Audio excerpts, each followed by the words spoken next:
question is, a 31-year-old female presents to you with difficulty walking and climbing stairs for the last 3 weeks. She has no history of trauma. The physical examination reveals a waddling gait with the trunk swaying from side to side towards the weight-bearing limb. When she stands on her right leg, the pelvis on the left side falls, but when she stands on the left leg, the pelvis on the right side rises. Which of the following nerves is most likely injured in this patient? The options are right superior gluteal nerve, right femoral nerve, right inferior gluteal nerve, right obturator nerve, and left femoral nerve. Okay, this is actually due to which muscles? The hip adductors muscles. Okay, there is a weakness in the hip adductors. We have the hip abductors as gluteus medius, minimus, and tensor fascia lata. Right? All of these three muscles, they are innervated by the superior gluteal nerve, and that's why the answer is right superior gluteal nerve. Okay? And it's on the right side because of the presentation, the physical exam finding. Okay?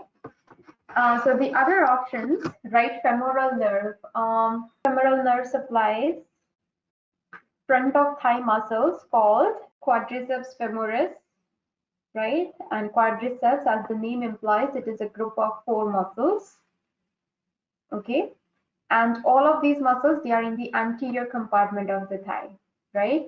So whether your B option, right femoral nerve or left femoral nerve, we are talking about quadriceps on both of your legs, which is the anterior thigh muscles. Okay, and what do they do basically? They can do hip flexion and knee extension, right? So when you have lesions in these nerves, I mean the femoral nerve, you won't be able to extend your knee and you won't be able to flex your hip that much. Well, there are other hip flexors, but they can play a role, okay? But the main issue with the femoral nerve would be knee extension, which is not seen in this patient, and that's why B and E are not the answer, okay? Right, inferior gluteal nerve. It supplies which muscle? Maximus. It supplies gluteus maximus, right? And what does gluteus maximus does?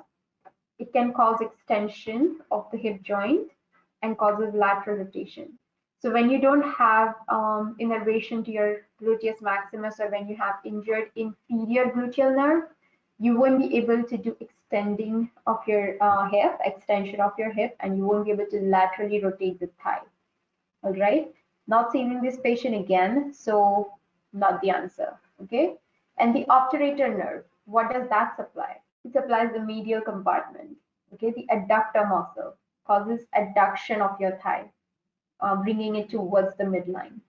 Not seen in this patient again. There is nothing wrong with the thigh adduction and all that, so completely fine, right? And that's why the answer is right superior gluteal nerve. Thanks for watching. Please give a thumbs up and subscribe for more.